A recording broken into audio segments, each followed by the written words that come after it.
Senator Tammy Baldwin and challenger Leah Vukmir start the final push before Tuesday's election, what they're saying in their last pitch to voters. And enthusiasm among voters on both sides is high heading into Tuesday, creating some long lines at early voting locations. This is News 3 at 6. In the final stretch before the midterm elections, we're taking a look at the impact of female voters and candidates. For the first time, the two major party nominees for U.S. Senate in Wisconsin are women. Rose Schmidt is in the news center to tell us more. Rose? Well, women around the country are donating more money to political campaigns, and they become a driving force this election cycle. Wisconsin is one of only a handful of states in the entire country with a Senate race featuring only female candidates in major parties. Today, Senator Elizabeth Warren from Massachusetts joined Tammy Baldwin in Madison. Baldwin's speech emphasized the record number of female candidates across the country. This year, we are seeing women take on a very difficult climate and speak out. There are a record number of women running across the country and in the state of Wisconsin. Meanwhile, her opponent, Republican Leah Vukmir, made stops in Platteville and Dodgeville today. She was supposed to campaign yesterday with another high-profile woman in Washington, Kellyanne Conway, but the counselor to the president missed the rally. And we asked Vukmir about Marquette poll numbers showing Baldwin in double-digit leads among white female voters. I'm not putting a lot into that Marquette poll. It didn't predict that President Trump would win. I think in the final poll he was down by 7 or 8 points. What I am doing is continuing to get our message out across the state. Both candidates continue to tour across the state this weekend with 4 days until the election. And poll numbers this week from Marquette Law School show Baldwin leads Vukmir 54 to 43%, a double-digit lead. Rose Schmidt in our news center. Rose, thank you. As Election Day draws near, there's a good chance you may have already cast your ballot. The number of early voters is reaching new highs in the state and right here in Dane County, both outpacing early turnout during the 2014 election. News 3's Keely Arthur joins us live from one of the busiest polling places. Keely? That's right. More than 71,000 people have already voted in Dane County. That number continues to climb tonight. Check out all these people lined up right here at Sequoia Library. They're taking time out of their Friday night to vote. Pretty impressive on its own, but even more impressive when you take a closer look at the numbers. Now, according to the Dane County Clerk's Office, 45,563 people voted early in the 2014 governor's race. This time around, with still 2 days of early voting left, 1,264 people have voted in Dane County. That's 28,000 people more. So why the extra enthusiasm? The interest in this race, but also the expanded availability of early voting. We saw it 2 years ago in the presidential, having 16 sites in the city. Lots of other communities have added hours. It's just much easier to vote early. If you'd like to do so, remember today is the last day to register to vote early. Early voting continues, though, through the weekend. Remember, of course, you can always vote on Election Day and register same day as well. If you want to vote, though, tonight, Sequoia Library is open until 8:30, and we have links to other places to vote up on channel3000.com. Keely Arthur reporting tonight. Keely, thank you. Governor Walker is deploying National Guard troops to protect Wisconsin's election process on Tuesday. The governor issued an executive order on Friday authorizing the Guard's cybersecurity team to help the state's election commission if requested. Commission spokesman Reed Magny says he can't remember the governor issuing such an order before. He also says that Wisconsin's election process is secure. Walker's office says no threat triggered the executive order. New at 6 tonight, the Wisconsin Dells School District will be 200 students over target capacity within 3 years if nothing is done there. That's according to school officials who are hoping voters will approve a new high school in the upcoming referendum. Our Madeline O'Neill has more on what voters should know before Tuesday. Right now, you're just looking at an empty cornfield off of Highway 12 in the Wisconsin Dells. But school district officials are hoping it will be home to a brand new high school. We're bursting at the seams. The Wisconsin Dells High School on Race Street has a special place in Kalahari owner Todd Nelson's heart. We love the area and we love the school. Built in 1953, it's where both he and his wife graduated. We met in driver's ed. It's also where his 5 children attended, and so did his father. Now, after 3 generations, Nelson says it's time for an upgrade. No matter how good our teachers are or anything else, you can't convince them when they're in a 70-year-old school that it's where they want to put their kids. We cover 5 counties. That is one of our unique claims to fame. According to District Administrator Terry Slack, the high school is past its target capacity of 466 students at about 630 students, which includes 8th graders because of overflow from other district schools. Beyond overcrowding, Slack says the technology is outdated.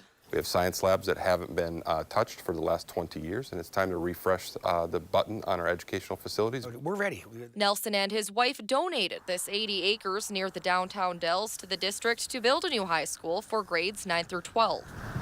Now it's up to the voters, who can answer a referendum question asking for just more than $33 million taxpayer dollars in funding the project. Hopefully they can see that the good things that this will do for the kids of this community for many years to come. The rest of the money for the about $60 million project is already in place from donations and the Wisconsin Dells and Lake Delton. After 2 failed referendums before this, Nelson believes the third time is the charm. Perfect location. There's no better time than right now. The referendum will be on the November 6th ballot. Reporting in the Wisconsin Dells, Madeline O'Neill, WISC News 3. According to the district website, the average cost to a taxpayer is $86 a year for every $100,000 of property value. If the referendum is approved, the old high school will become a middle school. The district hopes to start construction in the fall and have a school open by the fall of 2020. As we get the weekend going now, let's check in with TV meteorologist Gary Canalti. Early look at your first alert weather. Gary? Well, Eric, things pretty quiet out there. We've had some sun, we've had some clouds, temperatures a little cooler than yesterday. Let's start out by taking a look at weather track, and you can see exactly what I'm talking about. No rain here in Wisconsin, although there are some showers to the west in Minnesota and Iowa, and to the east in parts of Michigan. Low temperatures this morning with generally clear to partly cloudy skies dropped to 28 in Madison, and we're generally in the 20s north of town, whereas to the east and to the west and south, temperatures stayed in the lower to middle 30s. High temperatures today in the mid to upper 40s. Here in Madison, we topped out at 47 degrees. Current temperatures are now in the upper 30s in Waukesha to the lower 40s here in the Madison area. And as we check out our day planner for tomorrow, look for temperatures to drop to the middle 30s by early tomorrow morning. Skies will become cloudy. Could see some rain showers, especially late in the day tomorrow with a high temperature of 48. That's your first alert forecast. Gary, thank you. The Dodge County Sheriff's Office is confident they have a homicide suspect in custody, but deputies are still not releasing the name of the suspect nor the victim, along with a lot of details in this case. Deputies were called to this home in the town of Lebanon Wednesday night to investigate the death. The person was arrested sometime late Wednesday night or early Thursday morning, but they're in custody on charges unrelated to that incident. Still a lot of unanswered questions, though. The Sheriff's Office won't say where the body was found on that property on Red Wing Road, how long it was there, how the victim is related to the home, if at all, or on what charges the suspect is being held. We do have a person of interest who is related to this in custody on unrelated charges. I can't give any information on those unrelated charges because a lot of this is very fluid yet. Really what we're waiting for is that autopsy report to find out exactly what it is that was the cause of death. Sheriff Schmidt did say the victim is a male, but would not say if he is an adult or not. There is more to come on News 3 at 6. The Southeast Madison neighborhood dealing with odor issues. What officials say is the cause and what they're doing about it. Stay with us.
An abnormally wet fall season has caused odor issues to stem from the Dane County landfill. About a dozen complaints from residents in the McFarland area have prompted the landfill to implement new gas control mechanisms.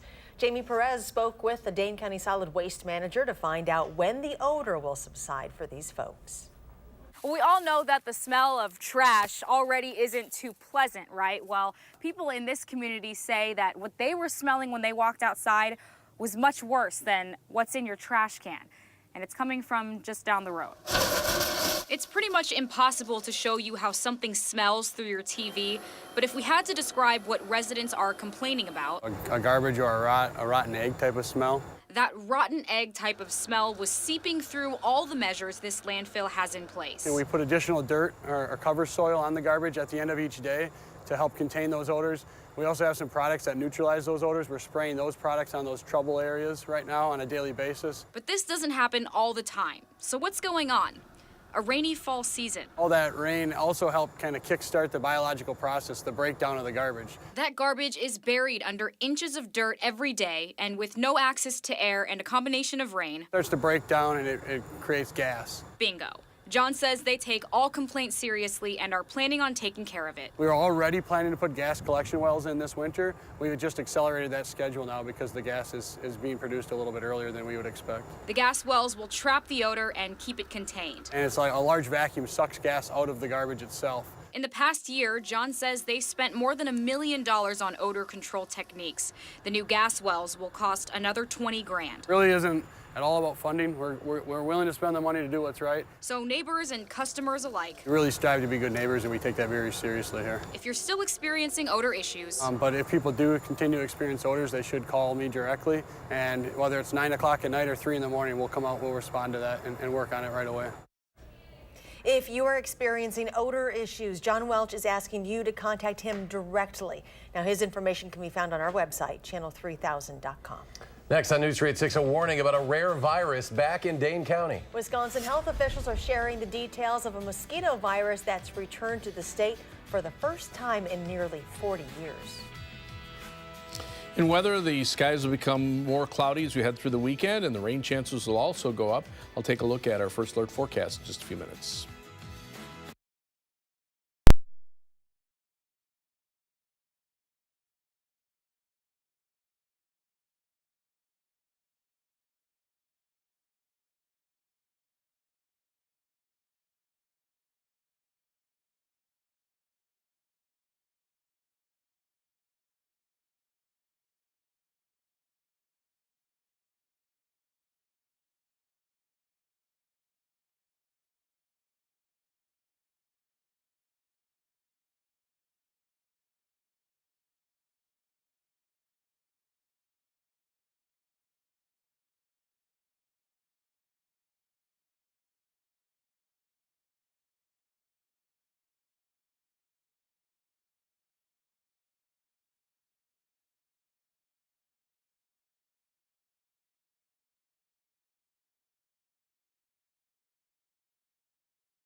Wisconsin health officials confirm a human case of a rare virus has been reported in Dane County. The Wisconsin Department of Health Services announced today a human case of the St. Louis encephalitis virus, or SLEV. It's the first case of the virus reported in the state in more than 37 years. SLEV is related to the West Nile virus and is also spread through the bite of an infected mosquito. It is not spread person to person. Symptoms usually include stiff neck, disorientation, and sometimes even a coma.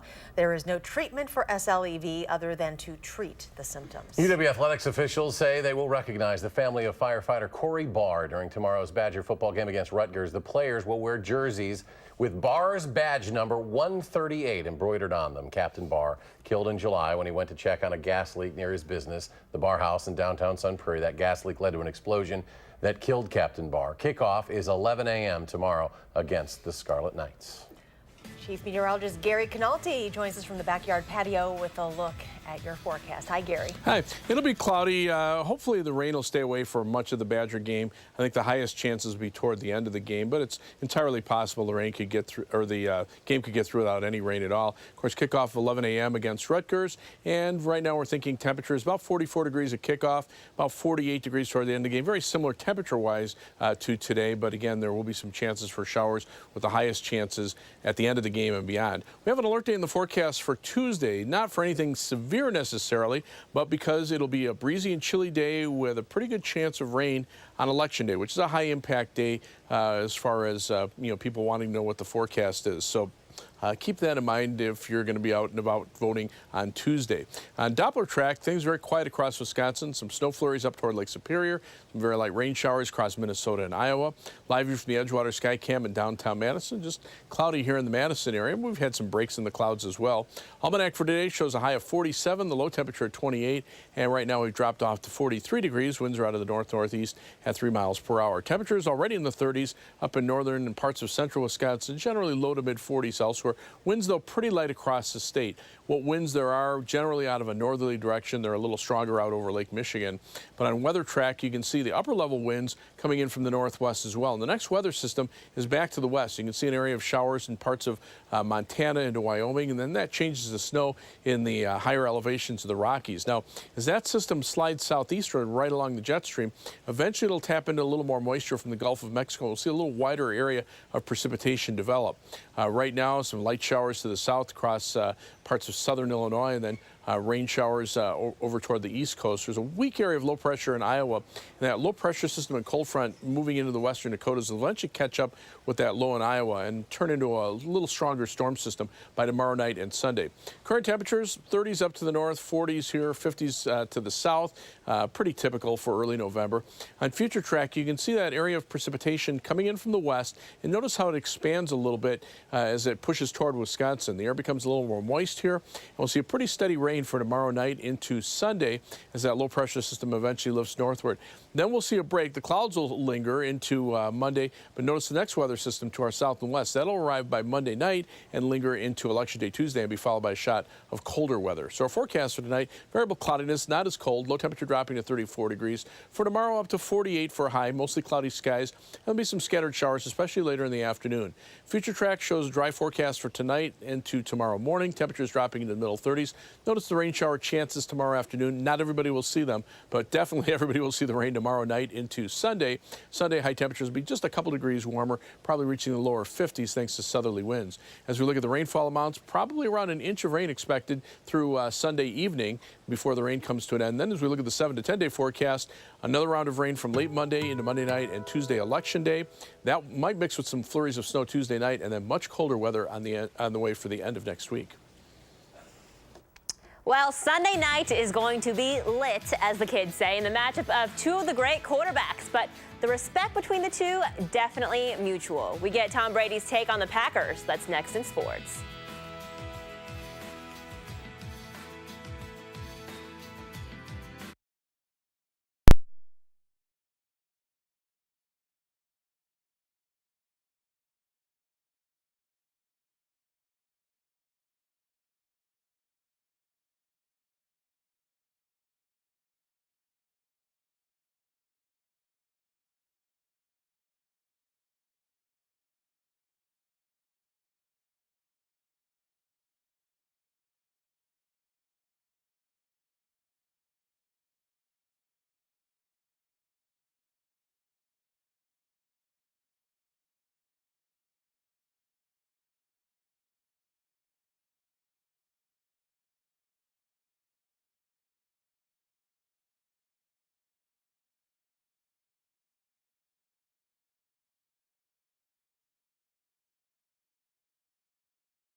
Well, 56 teams in the state left for Week 3 of the WIA football playoffs. Here are a few of the matchups we've got tonight on Prep Mania at 10. Good local matchup in Division 2. Can the Silver Eagles get one away from Wanakee? Well, the Warriors, they're undefeated and the Division 2 state champs.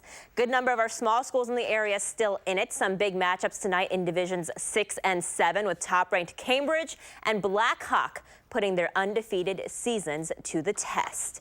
Meanwhile, you know it's a big game when even my mother calls me to talk about the game. Marquee matchup this Sunday night, Packers at Patriots. Only the second time that Aaron Rodgers and Tom Brady have faced off. Rodgers has the stats, Brady's got the rings, but the mutual respect is certainly there. In fact, Rodgers said earlier this week of Brady, he's got 5 championships, so that ends most discussions, I think, end quote. Meanwhile, head coach Mike McCarthy says the little things will make a huge difference in this one. And as for those in Foxborough, a lot of respect for number 12 in green and gold. He plays pretty great every week. So we face other great quarterbacks this year. Our defense sets some pretty tough challenges. You know, I have my own going against that defense, really well coached. They got a lot of scheme. They got a lot of talented players, very versatile players on defense. So that's where my attention's focused, and I'll let our defense really focus on how to stop their offense. Well, back here in Madison, the last place team in the Big Ten in town to face the Badgers. Rutgers has not won a single game in conference play, and they're on a streak that nobody wants to be on, losing their last 7 games. But the Badgers do not care about the opposition. Their goal right now is to focus on themselves. Right now, Wisconsin is in a 3-way tie for second place in the Big Ten West with Iowa and Purdue, and there's still 4 games left to keep on getting better. It's one of those things in life to where there's always ups and downs, and obviously we'd like to win every game we play, and it's not happening right now, but we can't really let that affect how we handle our day-to-day business here and how we can try to encourage everyone, and I think just being that same guy every day is the most important thing. Well, unofficial start to the Badgers men's basketball season is tonight with an exhibition game against UW-Oshkosh. Now, the team did have a super secret scrimmage against Iowa State earlier in the week, closed to the public and the media, of course. But now all of the eyes on the Badgers, and according to head coach Greg Gard, it's getting to that point in the season where his guys just want to play someone else besides each other. They've been counting down the days, and there's only so long you can practice against a teammate and a friend, and you get tired of hitting each other and going against each other. So it's good. It's time. It's time for us to move on and get some other competition.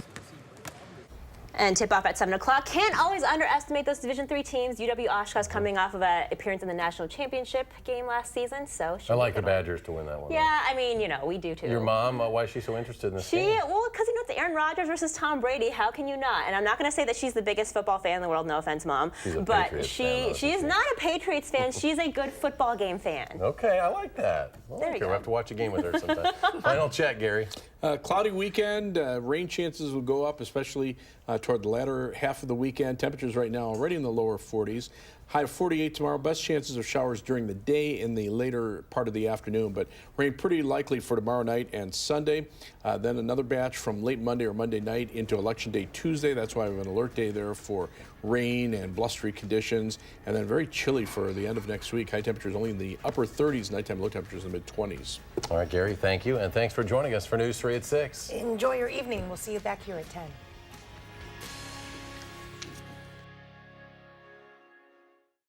Download the new Channel 3000 app and get alerted on your mobile device the minute news breaks. Wherever you go, be the first to know with Channel 3000.